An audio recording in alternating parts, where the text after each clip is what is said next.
Marcelino Menéndez Pelayo, o como también le gustaba él firmar, Marcelino Menéndez y Pelayo, como otro de las grandes figuras de la línea hispánica de la hermenéutica, que en un primer momento como alfa podíamos tener a Antonio de Lebrija, también a Giambattista Vico, más adelante en torno a 1700, Antonio de Lebrija en torno a 1500, y ya ha entrado el siglo XIX la figura de Marcelino Menéndez y Pelayo. Nacido en 1856 y fallecido en 1912, es decir, se sitúa dentro de ese gran periodo de esplendor cultural, científico, técnico, literario, estético, artístico en España, que es el último tercio del siglo XIX y el primer tercio del siglo XX. Bueno, en España y en Centro Europa en general, aparte tuvo una desgracia de la Primera Guerra Mundial, pero en general esta época de último tercio del siglo XIX y primer tercio del siglo XX en el mundo entero es una época de grandes descubrimientos, grandes revoluciones literarias, científicos, técnicas, los grandes avances o la base de muchos avances posteriores están en esta época. También en España, en técnica, en tecnología, en ciencia, precisamente Marcelino Menéndez Pelayo, su primer libro, uno de los primeros, en 1876, cuando tenía 20 años, es La ciencia española, para hacer ver de que sí hay una ciencia española, sí hubo una ciencia española y sí hay una ciencia española. Aquí nos interesa la figura de Marcelino Menéndez y Pelayo como una figura, como una pieza clave de la línea hispánica de la hermenéutica. Pues bien, Marcelino Menéndez y Pelayo tenía una cultura vasta, tenía una enorme erudición en conocimientos de historia, de estética, de literatura. Su formación en estética es a partir de el fundador e iniciador de la estética como saber riguroso en España, el barcelonés Milá y Fontanals, con quien estudió Marcelino Pelayo, fue su alumno, y luego cuando Marcelino Menéndez Pelayo hizo la historia de las estéticas, pues le dedicó dicha obra a su maestro Milá y Fontanals, ¿no? Que le puso los cauces para pensar con ciertos conceptos rigurosos lo estético en general, ¿no? Una de las primeras grandes obras de Marcelino Menéndez Pelayo es La historia de los heterodoxos, aproximadamente unos 8 volúmenes de 500 páginas cada uno, donde nos da cuenta de todas esas aportaciones en el ámbito hispánico que se apartaban de los cauces ordinarios. Lo judío, lo árabe, lo protestante, lo liberal. Como estamos diciendo, la historia de las ideas estéticas en España es una gran aportación de Marcelino Menéndez y Pelayo, pero no solo a la estética española, o la estética, más que la estética española, la estética en España, sino a la historiografía en general. O sea, en Europa en general se valoraba bastante la obra de Marcelino Menéndez y Pelayo, porque realmente lo que hizo fue una hazaña. Luego, aunque a él le hubiese gustado tener una obra grande, sistemática, bien rigurosa, bien disciplinada, una historia de literatura, bueno, no sabemos si se fue de esta vida antes de tiempo, pero no tiene una sistemática historia de literatura, pero lo cual no quita que sí tenga muchos textos sobre literatura, muchos textos de crítica literaria. Nosotros nos hemos basado sobre todo en su antología de estudios y discursos literarios, Marcelino Menéndez Pelayo. Pues bien, en todas estas obras mayúsculas y obras minúsculas algunas sobre la historia de España, sobre lo estético, sobre lo literario, pues Marcelino Menéndez Pelayo nos da claves sobre cómo interpretar textos. Nos da claves para entender cuál es el cauce primordial, preguntarnos de qué trata este texto.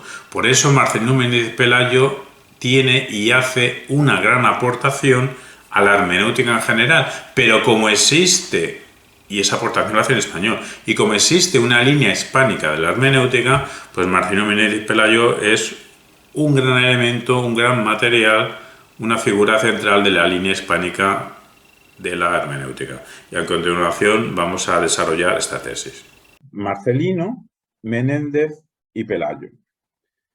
Y hablando de Gadamer, lo que acabamos de nombrar, pues hay 4 vídeos de Gallardo, 4 vídeos de Miguel Ángel Garrido Gallardo, sobre Menéndez y Pelayo, que son súper interesantes, también me han servido a mí para recopilar información, y literalmente dice lo que luego voy a leer, que es que muchas cosas relevantes del pensamiento hermenéutico que están en Gadamer, escrito su obra brevemente en 1900, bueno, publicado, perdón, escrito estaba antes, son sus clases, me tardó un buen año hacerlo, pero son 10 años de apuntes de clase, brevemente todo. Ya está en Menéndez y Pelayo, sobre todo el que el hermeneuta tiene que ir a un objeto principal, que es el significado. ¿Qué es el significado? En un texto, en un objeto, o en lo que queramos comprender.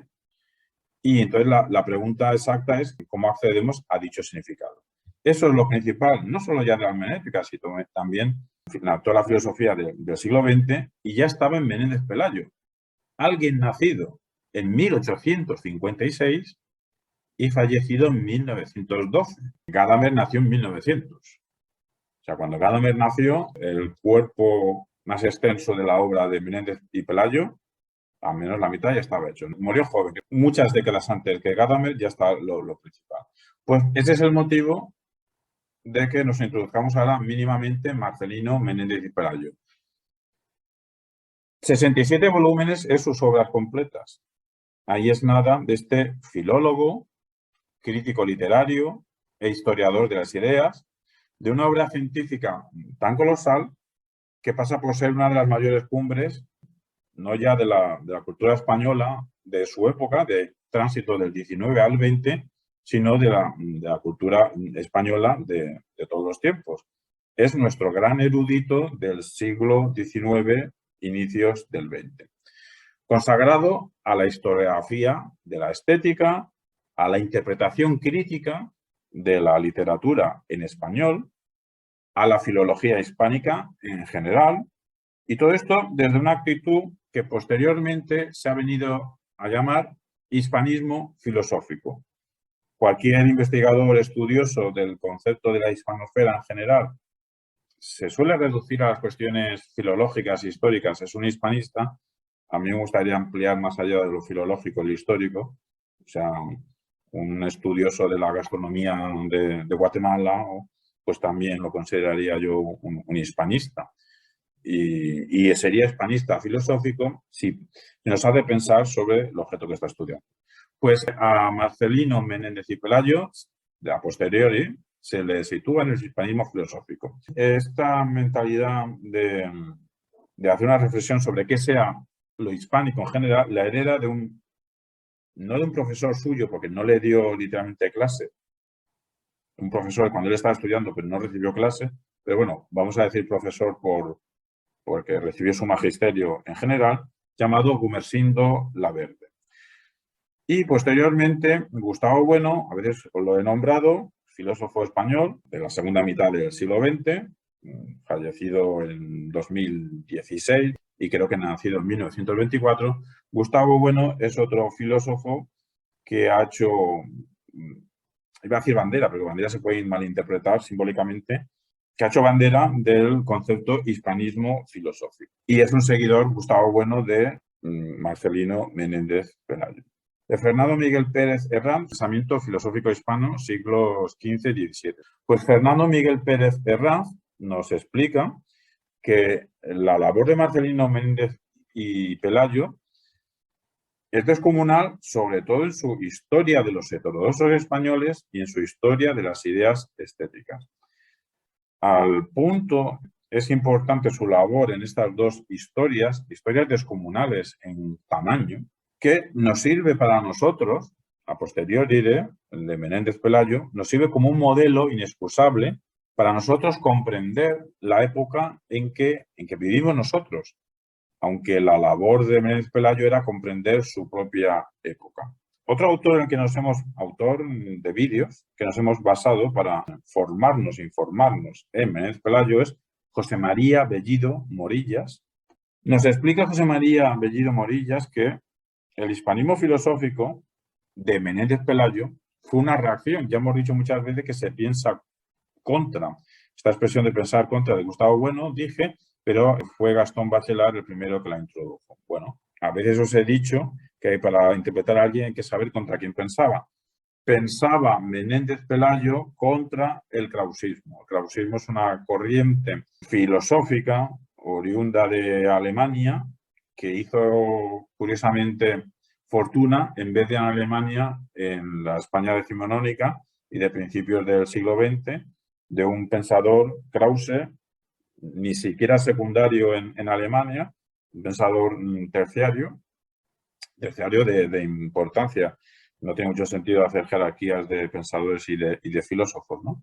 Pero estaba el krausismo, pues estaba muy de moda en España, en el siglo XIX, una especie de espiritualismo, era como una versión reducida, simple, del idealismo de Hegel. No decía lo de Hegel, pero era un idealismo más suave, más fácil de entender, cierta espiritualidad, cierta armonía con la naturaleza, ciertas cosas que en un momento dado pueden seducir y pueden enganchar. El krausismo es origen en España del pensamiento de la institución libre de enseñanza, de que la educación tiene que ser una educación abierta y no tiene que ser una educación rígida, dogmática en quien en el siglo XIX, la Iglesia, ¿no?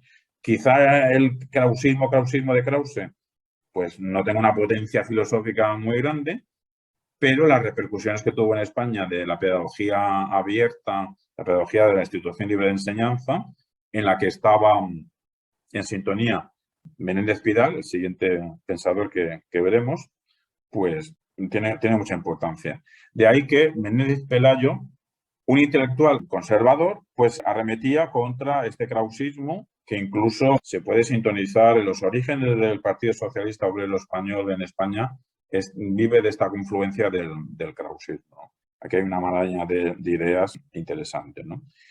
El caso es que Menéndez Pelayo de joven arremete contra el krausismo, arremete contra los germanistas en general, incluso arremete contra los hegelianos, lo cual puede ser curioso porque si miramos su manera de hacer historia, parece que le da importancia a ciertas ideas, parece que se aproxima un poquito a Hegel, evidentemente claro que Menéndez Pelayo sabía perfectamente quién era Hegel. Entonces, no se le puede pedir una coherencia total a todos los pensadores y el que no la tengan no es nada negativo en ellos. No es fácil pensar en ninguna época. Eugénides era un pensador, era literato, también era crítico literario, porque también era intérprete, y tenía una manera de pensar que era como, voy a decir un palabra inventado, ¿no? El mediterranismo, ¿no? Como la cultura clásica griega, lo mediterráneo, la calidez, la tranquilidad, el equilibrio clásico mediterráneo. Digamos, sería antirromántico Eugénides, y le gustaba lo que acabo de decir, este equilibrio, esta serenidad, tanto en poesía, en literatura y en la vida en general. Casi cada día yo creo que escribiría un artículo, era muy conocido en toda España entera, y también tiene incluso libros de pensamiento filosófico. No tiene ningún sistema filosófico aquí potente, pero en España era muy famoso y escribía de todo. Lo interesante, y por eso parece ser que escribió sobre Menéndez Pelayo, pues ese era el contexto de que siempre hay que saber contra quién piensa alguien, y Menéndez Pelayo pensaba contra el krausismo. La manera de escribir de Menéndez Pelayo a veces nos puede parecer a nosotros un poco exagerada, un poco extremada, un poco rimbombante o pedante, pero el caso es que no podemos evitar concederle que escribe muy bien. Y no solo concedemos nosotros desde el siglo XXI, que en su propia época se concedía que su estilo literario, su estilo de escribir, pero bueno, su fama no es por poeta, sino su fama es por historiador y crítico literario, ¿no? Pero en esa escritura suya tiene un estilo literario muy pulido, mucha calidad de la escritura, pero aunado con una clara voluntad científica. Pero tanta calidad que fue incluso auspiciado, recomendado, presentado para ser Premio Nobel de Literatura en su momento. Vamos a nombrar algunos de los títulos de sus obras. La primera es La ciencia española, de 1876, en la que hace una reivindicación de una tradición científica en España.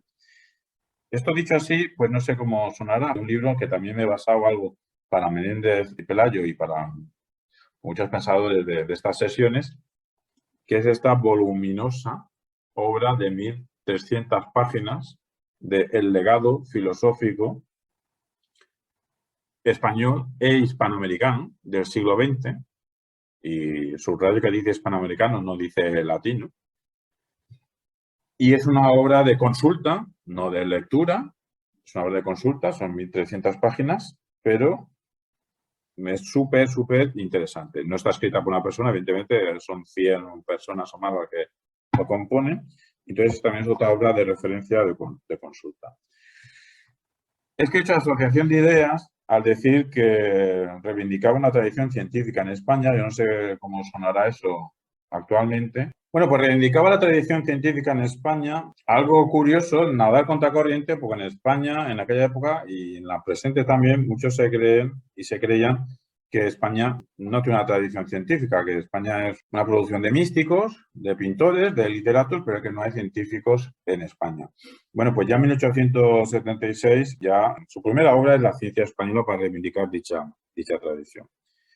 Horacio en España, 1867. Historia de los heterodoxos españoles, 1880-1882. Es una exposición de todos, pero cuando digo todos, es todos. Los escritores y pensadores perseguidos por la tradición católica española desde la Edad Media hasta el XIX. Cuando cualquier otro pensador o escritor decimos que ha tratado todos los autores neorrománticos del siglo tal, a lo mejor lo de todos es una exageración. En Menéndez Pelayo era extenuante su labor investigadora. Aunque sus historias de literatura, sus grandes proyectos, al final no los acababa. Era tan ir hacia atrás, hacia los orígenes, que al final no llegaba a su presente, ¿no? Pero bueno, este libro, Historia de autores españoles, que lo hizo de joven, es una obra muy importante porque no hizo una historia de los pensadores ortodoxos, sino de los heterodoxos. Son 8 tomos y cada tomo de 500 páginas. Siguiente obra, y vemos que es el año siguiente. En el 82 acaba la publicación de los heterodoxos españoles y en el 83 empieza la publicación de Historia de las ideas estéticas en España, que es lo que más nos interesaría a nosotros. Y acá, en 5 tomos que se acaba de publicar en 1891. Esta sí que es una obra fundamental de la historiografía en general, no solo de la estética en España, pero para explicar qué es la estética en España, al final aterriza que es la estética en Europa, ¿no? Entonces es una obra súper completa.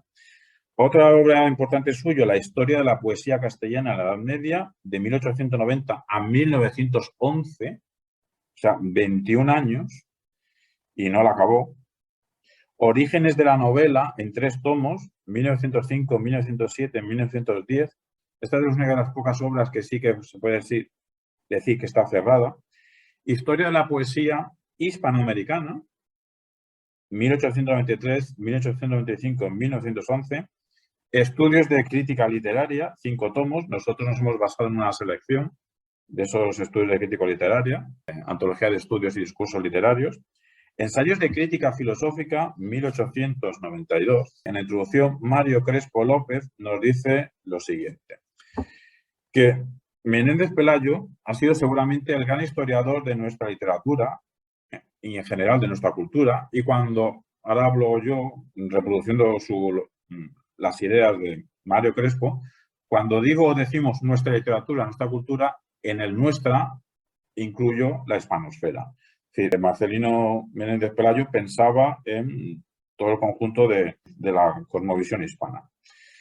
No ha existido en las letras españolas, y no ha existido en español, o en el español del siglo XIX, un lector y un escritor tan amplio, tan inagotable como Menéndez Pelayo.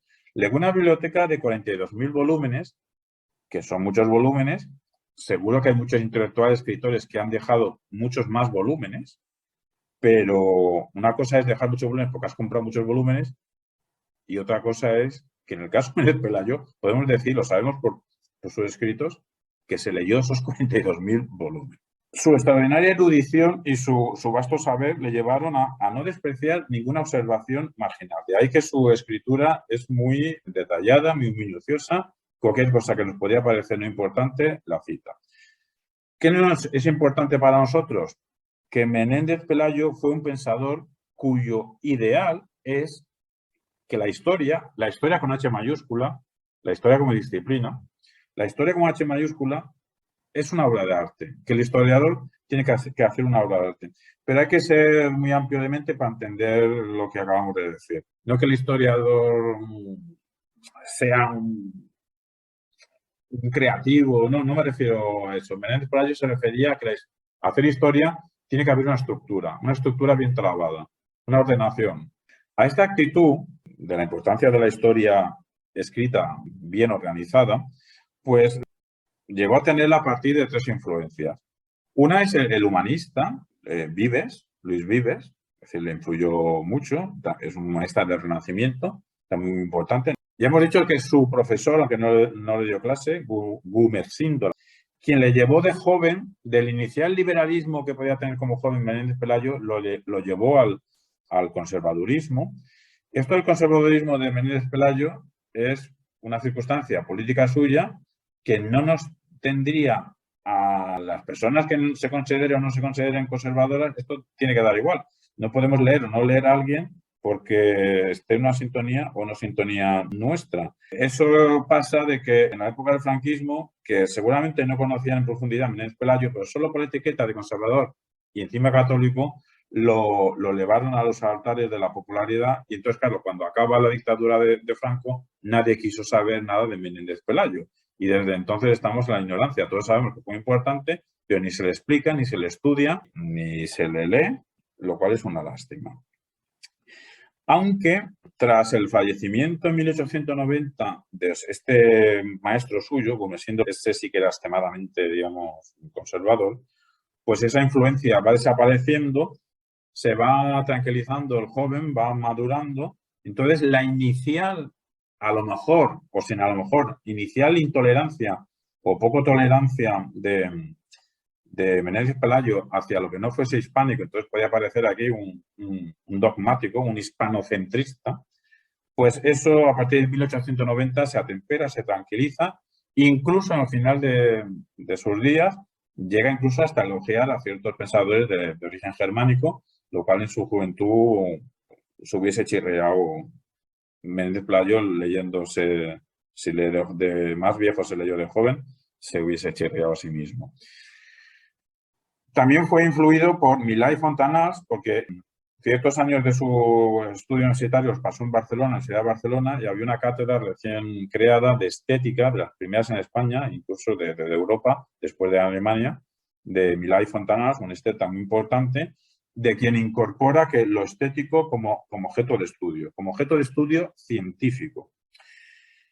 Y también reconocía el propio Menéndez Pelayo que en él le influían lo que se llamaba filósofos escoceses, como Hume. ¿Y por qué? El mismo Menéndez Pelayo nos lo dice porque aprendió metodología científica. En aquella época, decir filósofos escoceses, eso sonaría como hace 20 años decir filósofos analíticos, ¿no? O sea, una actitud semejante. Algo que puede asustar a cualquier persona que se intenta acercar a Menéndez Pelayo, ya lo hemos dicho, que es el carácter gigantesco, ciclópeo de toda su obra, porque cada uno de sus principales trabajos está dividido en varios tomos. Es una obra verdaderamente monumental que no habría una vida entera para leerla y para estudiarla. Son 67 volúmenes, pues puedes leer un volumen extenso, como aparte de leer hay que hacer más cosas, pues a lo mejor un libro extenso, un año, ¿no? Pues mira, si empiezas joven, pues puedes leer la obra entera. La obra entera la puedes, o parcial, la puedes consultar en la Biblioteca Virtual Miguel de Cervantes. Biblioteca Virtual Miguel de Cervantes, ahí podemos entrar, es un portal sobre su figura, comentarios sobre él, toda su obra, y es un caudal de información increíble, porque ahí está su obra entera. Esta para nosotros es que quiso interpretar nuestra historia y nuestra literatura a partir de una actitud de curiosidad intelectual. Menéndez Pelayo se propone llenar los huecos olvidados por los historiadores de su propio presente. Así, su intuición en 1876 era que no se ha entendido bien la historia de la literatura en español por no haber estudiado la conexión de la literatura en español con el pensamiento filosófico en español de nuestros teólogos y de nuestros filósofos, que escribían en latín en la época de la escolástica y en la época, ya hemos visto que Vico, de 1700, escribía en latín. Suárez, anterior, siglo XVI, escribía en latín. Y esa conexión de lo que hicieron nuestros teólogos y nuestros filósofos, eso influyó en la literatura y eso siempre se había dejado de lado hasta que llegó Menéndez Pelayo. Bueno, y a lo mejor luego ya nunca más nadie más lo tocó. En 1878, y era joven, creo que tenía 21 años, obtuvo su cátedra de Historia Crítica de la Literatura Española. Entonces, para poder presentarse, pues tuvo que explicar un programa de lo que sería su asignatura. Ese programa fue una explicación detallada de lo que es la historia literaria. Y ahí explicaba que la historia literaria no se debe ceñir, no se debe centrar, no se debe encasillar a un estado político, tampoco a una nacionalidad. ¿Por qué? La actitud de Menéndez Pelayo es tan amplia de que su concepto de España es un concepto de Hispania. Entonces, cuando hace historia de literatura española, no solo hace historia de obras estrictamente escritas en español o el precedente castellano, sino de todos los idiomas que emergieron en la península ibérica, incluso en épocas muy pretéritas que claramente algo como España no existía. Entonces, hispano-romanos, digamos, para él formarían parte del origen de la historia de la literatura hispana. Eso puede ser discutible o no, ser tan amplio. Otra característica suya, que ya la dice en 1876, es la gran conexión que tiene que haber entre filosofía y literatura, lo acabamos de decir. Y luego también nos dice, aunque no lo incluye en el concepto de Hispania, a las civilizaciones hispano-latina, la hispano-judía, hispano-arábiga, pues sí que dice que ha tenido mucha influencia en la literatura en español, porque ha forjado el carácter de los españoles, de la cultura en español, de la literatura y en general de todo lo hispano en general. La redacción de una completa historia de la literatura española, que para él eso quería decir abarcar todos los detalles, fue una empresa tan grande que en realidad nunca la acabó. Lo que pasa es que nosotros desde fuera, toda la cantidad de artículos, de textos, de introducciones, de prólogos que hizo, pues juntos suman una historia de la literatura española. No rellenando todos los huecos que él quería rellenar, pero no deja de ser bastante exhaustiva. Él renunció a tener una carrera de correr, porque Emilia Pardo Bazán había manifestado su intención de publicar una historia de la literatura española. Y Menéndez Pelayo no quería quedarse atrás, pero pensó, no hay prisa, yo la haré mejor. De joven, Menéndez Pelayo, ya hemos dicho que tenía una intolerancia inicial hacia lo germánico, que se fue tranquilizando con el tiempo. Nos basamos ahora en Juan Carlos Gómez Alonso para decir que Menéndez Pelayo es clave en la estilística hispánica. La estilística hispánica, lo veremos, que es una corriente literaria, no de hacer literatura, una corriente de crítica literaria, de comentar literatura, que es genuina de España.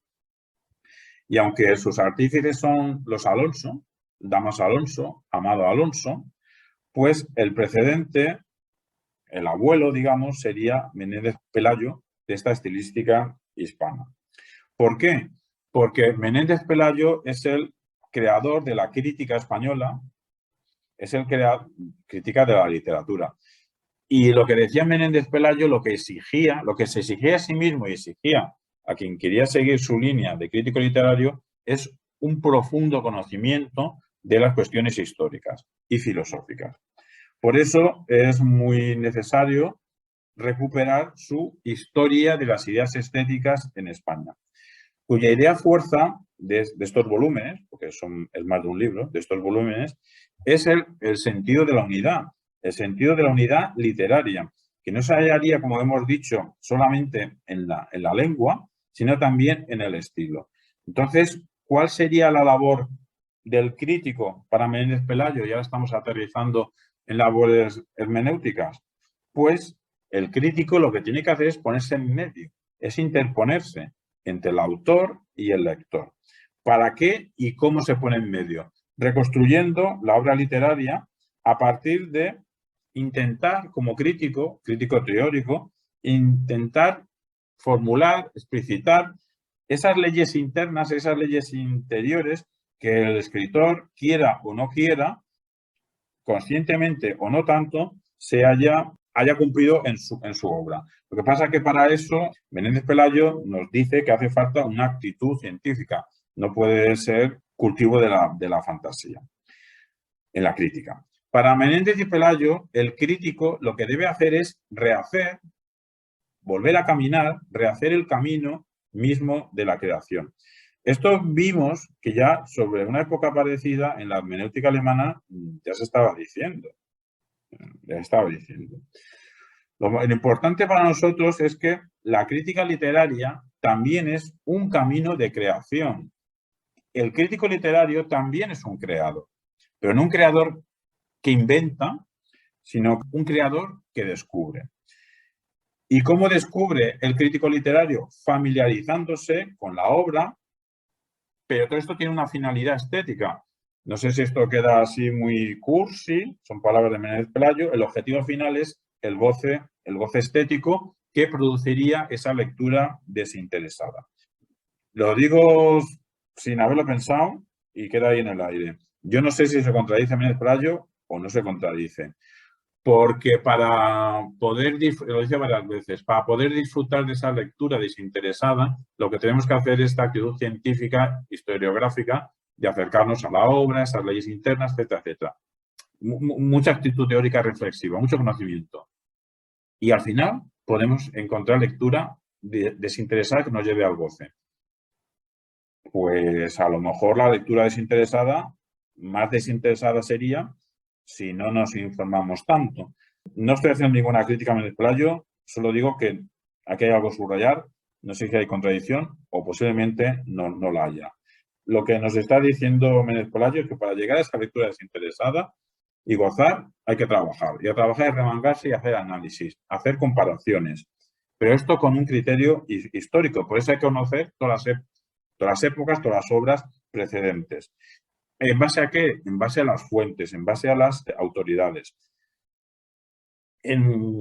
Menéndez Pelayo destaca la autonomía del arte. Las obras literarias son autónomas, pero por muy autónomas que quieran ser, hace falta el contenido histórico para saber la originalidad de un escritor como creador, su libertad creadora. ¿Cómo la vamos a conocer nosotros si no sabemos que fue muy libre, muy creativo respecto a qué?